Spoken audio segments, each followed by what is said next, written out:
BJP से बर्खास्त दयाशंकर सिंह की मायावती के खिलाफ की गई बदजुबानी के विरोध में बीएसपी कार्यकर्ता लखनऊ में प्रदर्शन कर रहे हैं। बीएसपी ने तमाम नेताओं और पार्टी कार्यकर्ताओं को आज लखनऊ में जुटने का आह्वान किया है।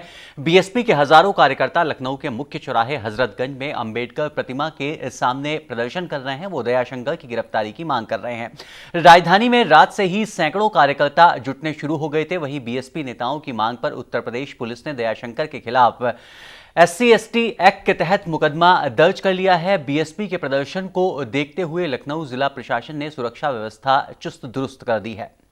तो आप देख सकते हैं किस तरह से बीएसपी के जो तमाम कार्यकर्ता हैं वो लखनऊ के मुख्य चौराहे हजरतगंज पर अंबेडकर प्रतिमा के सामने किस तरह से प्रदर्शन कर रहे हैं। और आप ये देख सकते हैं दयाशंकर सिंह के खिलाफ किस तरह ये भीड़ उग्र है और उनका पुतला जलाकर विरोध प्रदर्शन किया जा रहा है। इन तमाम कार्यकर्ताओं की मांग है कि जल्द से जल्द दयाशंकर सिंह की गिरफ्तारी की जाए। हम आपको बता दें कि इससे पहले बीजेपी नेता यानी बीजेपी के उत्तर प्रदेश इकाई के उपाध्यक्ष दयाशंकर सिंह ने मायावती को लेकर जो बदजुबानी की थी, उसके बाद तमाम जो बीएसपी के कार्यकर्ता थे उनमें आक्रोश का माहौल था और बीजेपी ने भी गलती को स्वीकार करते हुए माना था कि दयाशंकर सिंह ने जिस तरह की बयानबाजी की है, जिस तरह के आपत्तिजनक शब्दों का इस्तेमाल किया है, वो बेहद गलत और गैर मर्यादित हैं। लिहाजा बीजेपी ने अपनी जिम्मेदारी को समझते हुए एक महिला नेत्री के प्रति ऐसे शब्दों का इस्तेमाल करने वाले नेता को तत्काल अपनी पार्टी से, उनके पद से उनको निलंबित कर दिया, उनको निकाल दिया। बावजूद उसके बीएसपी का आक्रोश थमने का नाम नहीं ले रहा है। अब आप देख सकते हैं हजारों की तादाद में बीएसपी के कार्यकर्ता कल रात से ही लखनऊ के मुख्य चौराहे हजरतगंज पर जमा होना शुरू हो गए थे और अब इनकी मांग है कि जल्द से जल्द निवर्तमान यानी कि पूर्व बीजेपी के नेता दयाशंकर सिंह के खिलाफ कार्रवाई की जाए, उनको गिरफ्तार किया जाए। इसके अलावा हम आपको बता दें कि पुलिस ने भी मामले की गंभीरता को देखते हुए SC/ST एक्ट के तहत दयाशंकर सिंह के खिलाफ मामला दर्ज कर लिया है, लेकिन अभी तक उनकी गिरफ्तारी नहीं हो पाई है।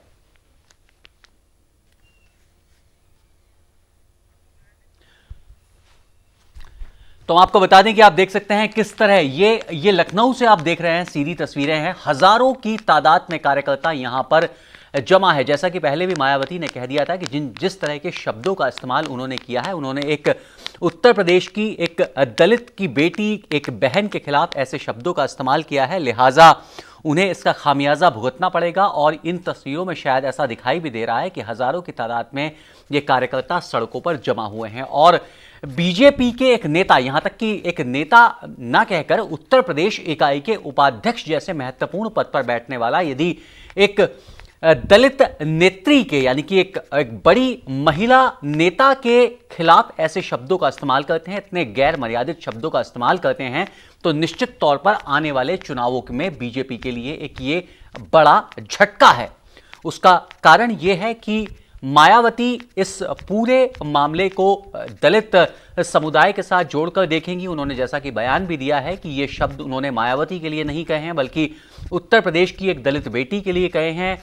हजारों दलितों की बहन के लिए इन शब्दों का इस्तेमाल किया है। तो जाहिर तौर पर ये दलित कार्ड के तौर पर मायावती इस पूरे मुद्दे को भुनाने के प्रयास करेंगी और आने वाले अगले साल होने वाले उत्तर प्रदेश विधानसभा चुनाव को देखते हुए बीजेपी के लिए उनके पूर्व नेता का यह बयान बहुत बड़ी मुसीबत का सबब बन सकता है।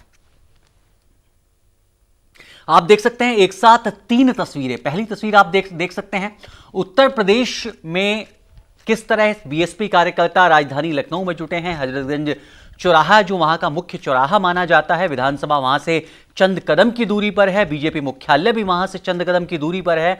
वहां अंबेडकर प्रतिमा के सामने प्रदर्शन किया जा रहा है और हम आपको बता दें कि कल मायावती ने संसद में इसका विरोध भी किया था। जैसा कि अभी हम आपको 3 तस्वीरें एक साथ दिखा रहे थे, आप देख सकते हैं किस तरह दयाशंकर सिंह के पुतले का यहां दहन किया जा रहा है और तमाम जो बीएसपी कार्यकर्ता हैं वो नारे लगाकर और यहां पर विरोध प्रदर्शन कर रहे हैं। हम आपको बता दें कि अगले साल होने वाले विधानसभा चुनाव को देखते हुए बीजेपी के पूर्व नेता का यह बयान बीजेपी के लिए बहुत बड़ी मुसीबत का सबब बन सकता है, क्योंकि जिस तरह के शब्दों का इस्तेमाल किया गया है उसको बार बार हम टेलीविजन स्क्रीन पर आपको बोलकर भी नहीं बता सकते। इस तरह के शब्दों का इस्तेमाल किया गया। हम आपको बता दें कि बिल्कुल गैर मर्यादित शब्दों का इस्तेमाल किया गया है, आपत्तिजनक शब्दों का इस्तेमाल किया गया है। जिसका तमाम बीएसपी के कार्यकर्ताओं ने विरोध किया है। हालांकि विवादास्पद बयान देना भारतीय राजनीति में कोई बहुत बड़ी बात नहीं है, लेकिन विवादास्पद बयान जब अपनी तमाम मर्यादाओं को तोड़ दे तो तस्वीर कुछ ऐसी दिखाई देती है जैसे कि आप उत्तर प्रदेश की राजधानी लखनऊ में इस वक्त देख रहे हैं। एक अभियोग पंजीकृत किया गया है जिसमें बेसिकली आरोप लगाए गए थे कि महिला की मर्यादा को तोड़ने वाले शब्दों का प्रयोग किया गया है।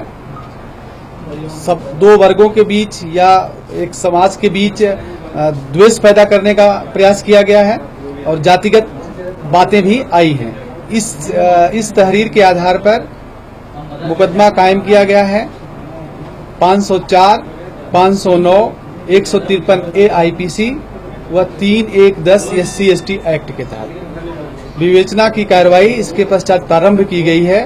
शीघ्र ही साक्ष्य संकलन कर वैज्ञानिक तरीकों का भी प्रयोग करते हुए अंतिम रूप प्रदान किया जाए। हमने पूरी तरह से जो उसका बयान था उस पर हमने कहा है कि वो गलत है, निंदनीय है, और उसके साथ ही साथ पार्टी ने उनको पार्टी की प्राथमिक सदस्यता से भी निष्कासित कर दिया है। मुझे लगता है कि अब इस पर जो है वो इस इशू को यहीं क्लोज करना चाहिए। जो कानूनी प्रक्रिया है वो कानूनी प्रक्रिया होगी, कानून अपना काम करेगा, लेकिन उस पर बहुत राजनीति करना, उसमें सियासी स्वार्थ के साथ राजनीति करना मुझे लगता है वो ठीक नहीं है। जब पार्टी के उपाध्यक्ष पद से हटा दिया गया, उनको पार्टी से निष्कासित कर दिया गया, उसके बाद प्रदर्शन का कोई औचित्य नहीं रह जाता। आपने मुकदमा लिखा दिया, अब पुलिस जांच करेगी, जो कार्रवाई उनके खिलाफ बनती वो करेगी। भारतीय जनता पार्टी यह अपेक्षा करती है कि बसपा को इस प्रकार से अब कोई वातावरण को खराब करने का प्रयास नहीं करना चाहिए। उनके खिलाफ जिन्होंने इस तरह का, मैं समझता हूं, कंडेमनेबल बयान दिया, उनके खिलाफ कठोर से कठोर एक्शन लिया जाना चाहिए।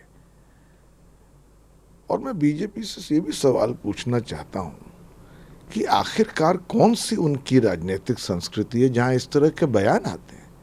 और बयान इसलिए भी आते हैं कि जब और लोगों ने, उनकी ही पार्टी के और लीडरों ने ऐसे बयान दिए तो आपने उनके खिलाफ कोई एक्शन नहीं लिया।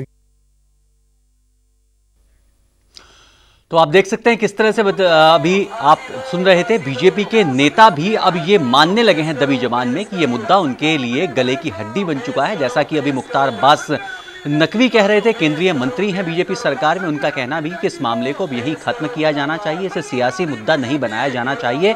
लेकिन ये तस्वीरें बयां कर रही हैं कि ये मुद्दा जो है सियासी मुद्दा बन चुका है, बीजेपी की गले की हड्डी बन चुका है।